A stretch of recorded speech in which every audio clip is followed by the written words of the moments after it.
Assalamualaikum warahmatullahi wabarakatuh. Halo, kami dari kelompok 3. Dengan saya Farizidio dengan NIM terakhir 086. Saya Hanif Muhammad Ramadan dengan NIM terakhir 063. Saya Iqbal Maulana dengan NIM akhir 051. Halo, saya Yola Palupi dengan NIM akhir 064. Saya Zahra Rodatul Rofiah dengan NIM akhir 027. Saya Risa Anggraini dengan NIM terakhir 157. Video ini merupakan bagian dari proyek ujian akhir semester mata kuliah Operational Research. Kelompok kami akan melakukan observasi perencanaan festival proyek dan UMKM di wilayah Magetan. Objek yang kami kaji adalah kegiatan gelar UMKM di alun-alun Magetan sebagai salah satu potensi lokal ekonomi di Magetan. Selamat menyaksikan. Festival UMKM terdiri dari banyak aktivitas. Aktivitas-aktivitas tersebut saling bergantung satu sama lain, artinya satu aktivitas tidak dapat berjalan sendiri. Sehingga jika terjadi keterlambatan pada satu aktivitas, maka seluruh rangkaian acara Festival UMKM dapat terancam. Berdasarkan permasalahan tersebut, kita telah melakukan observasi di sebuah proyek Festival UMKM di alun-alun Magetan.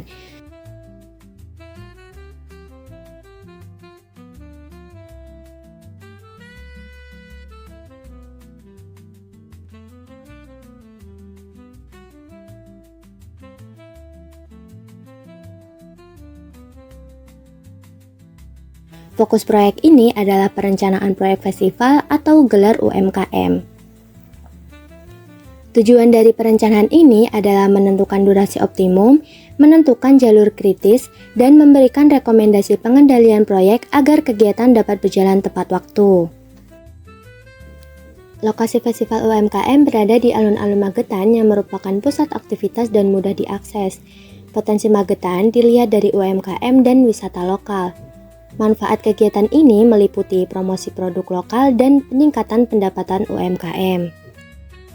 Bagaimana menyusun jadwal persiapan sehingga selesai tepat waktu, aktivitas utama, perizinan, perencanaan, rekrutmen UMKM, pengadaan, promosi, penataan, gladi, dan pelaksanaan. Metode yang digunakan dalam proyek ini adalah metode PERT dan CPM. PERT digunakan untuk estimasi waktu aktivitas, sedangkan CPM digunakan untuk mengidentifikasi jalur kritis proyek. Metode PERT atau PERT ya, itu digunakan untuk memperkirakan waktu penyelesaian sebuah aktivitas dengan mempertimbangkan ketidakpastian. Kenapa ketidakpastian? Jadi dalam metode PERT ini kita memiliki 3 estimasi waktu teman-teman. Nah, jadi yang pertama itu ada waktu optimis atau waktu paling cepat sebuah aktivitas itu bisa selesai. Kita misalkan dengan A ya. Yang kedua, kita memiliki waktu paling mungkin atau waktu normal yang kita bisa misalkan sebagai M. Dan yang ketiga, kita memiliki waktu pesimis atau waktu paling lama sebuah aktivitas itu selesai. Ya. Jadi diingat-ingat ketiga waktu yang saya sebutkan itu adalah waktu estimasi ya. 3 estimasi tersebut kita bisa gunakan untuk memperoleh hasil dari waktu harapan atau expected time. Nah, ini tuh untuk apa? Jadi expected time itu digunakan untuk kita itu bisa menentukan waktu penyelesaian sebuah aktivitas ya, berdasarkan 3 estimasi waktu yang saya sebutkan tadi. Nah, gimana cara hitungnya? Ya, ini sudah ada ya. Cara hitungnya adalah A ya, plus 4 dikali M plus B, lalu kita bagi dengan 6. Setelah itu akan muncul hasilnya ya. Hasilnya jadi apa? Jadi waktu harapan atau expected time. Nah, kita bisa lihat di sini di tabelnya itu misal ada kode sama ada nama aktivitasnya ya. Jadi untuk kode A ini ada waktu penyelesaiannya itu 6 hari, kode B waktu penyelesaiannya 5 hari, dan seterusnya. Begitu ya. Selanjutnya teman-teman, dari tabel tadi kan kita udah dapat waktu harapan atau expected time-nya ya.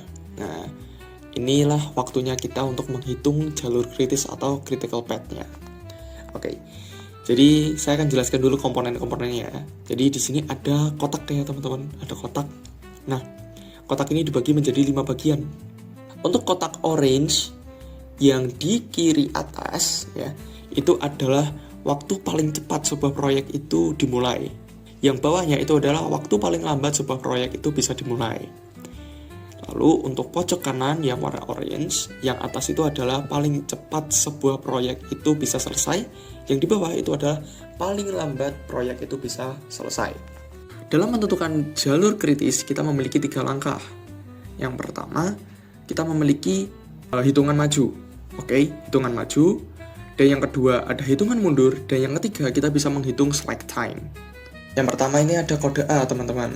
Nah, kode A ini karena dia tidak memiliki aktivitas pendahulu, maka startnya atau waktu paling cepat dia mulai itu ada di hari ke-0 ya. Setelah itu dia berproses karena dia waktunya 6 hari dari waktu harapan tadi. Nah, selesainya paling cepat itu 6 hari. Oke, pada hari ke-6 maksudnya. Karena aktivitas B itu bisa dimulai ketika si A ini selesai, maka waktu paling cepat si B ini bisa mulai itu di hari ke-6. Sesuai sama apa? Sama waktu dari aktivitas A ini selesai juga. Oke. Jadi karena B itu aktivitas pendahulunya itu adalah aktivitas A, maka ini ketika A selesai baru B bisa dimulai, gitu ya. Nah, di sini ada yang unik, teman-teman. B ini menentukan aktivitas C, D, dan E bisa dimulai. Jadi CDE itu bisa dimulai ketika B itu sudah selesai, teman-teman. Maka apa? Paling cepat si C ini mulai itu adalah waktu selesainya aktivitas B. Nah, ini 11 semua ya. 11 semua. Oke. Lalu, teman-teman, di sini ada aktivitas F, yang dimana aktivitas F ini bisa dimulai ketika apa? Si C, D, dan E ini selesai. Waktu dimana ketiga aktivitas pendahulunya itu sudah selesai semua, dan yang paling lama selesai itu kita masukkan ke waktu paling cepat dimulai. Nah, prosesnya sama ya.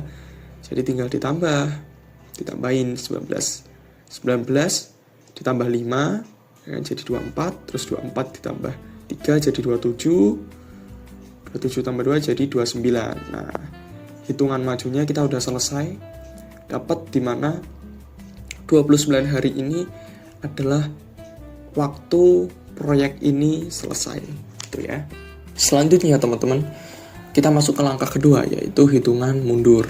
Nah, kalau hitungan mundur itu dari kanan ke kiri, kalau hitungan maju itu dari kiri ke kanan. Oke, itu udah paten ya. Nah, kita masuk ke ini, aktivitas H, teman-teman. Nah, aktivitas H ini paling lambat finishnya atau selesainya itu pada hari ke-29. Terus gimana menentukan paling lambat mulainya? Ya tinggal dikurangi aja sama proses dari pelaksana festival UMKM atau yang kodenya H ini. Tinggal dikurangi. Jadi 29 dikurangi 2 jadi 27. Nah, ketika beralih ke G, ini kan sama. G ini bisa selesai, ya kan? Waktu selesai paling lambatnya itu mengikuti dari si kegiatan H paling lambat mulai, ya. Jadi 27 paling lambat mulai dari H, paling lambat selesai dari G itu 27. Nah, metodenya sama aja. 27 dikurangi 3, 24. Lalu ke F, ini masih 24, terus 24 dikurangi 5 jadi 19. Nah, ini kan ada 3 cabang, teman-teman. Di F ini ada 3 cabang nih. Cabang ke C, cabang ke D, sama cabang ke E. Kalau hitungan mundur, kita cari pengurangan. Ya kan, kalau ini kan dikurangi ya, teman-teman, bukan ditambah. Nah, kalau dikurangi, kita cari yang paling kecil. Oke? Yang pertama, ketika F ke C, 19 dikurangi 7, berapa nih? 12. Oke. Terus F ke D, 19 dikurangi 8, jadi berapa? 11. Terus F ke E, 19 dikurangi 6, jadi 13. Nah, mana yang paling kecil? Yang paling kecil adalah D. Berarti kita jalannya ke D ya. Oke, jalan ke D. Terus ulangi langkah yang seperti sebelumnya, teman-teman. Oke, langkah ketiga atau langkah terakhir kita menentukan slack ya, atau kelonggaran waktu sebuah aktivitas itu, teman-teman. Kita bisa mengurangkan waktu paling lambat mulai dikurangi sama waktu paling cepat mulai, atau kita bisa menggunakan juga nih waktu paling lambat selesai dikurangi sama waktu paling cepat selesai. Dari perhitungan jalur kritis kita, jadi kita menyimpulkan bahwa proyek ini harus difokuskan pada jalur apa aja ya. Jadi jalur A ke B, lalu ke D, ke F, ke G, dan terakhir ke H. Slide ini menjelaskan interpretasi dan rekomendasi pengendalian proyek. Yang pertama, fokus pengendalian diarahkan pada aktivitas jalur kritis. Yang kedua, pengadaan disarankan menyiapkan minimal 3 vendor alternatif dan memesan lebih awal. Yang ketiga, perizinan dimulai 2-3 minggu lebih awal dengan penunjukan koordinator. Yang keempat, promosi memanfaatkan Slack 10 hari dengan strategi bertahap. Yang kelima, rekrutmen UMKM menggunakan sistem pendaftaran online untuk mengurangi resiko. Festival UMKM berpotensi meningkatkan omset UMKM. Kegiatan ini juga mendukung branding wisata Magetan, serta memerlukan pelatihan pra-festival dan panduan pelaksanaan. Demikian presentasi analisis PERT dan CPM pada proyek Festival UMKM di Alun-Alun Magetan. Terima kasih dan sampai jumpa.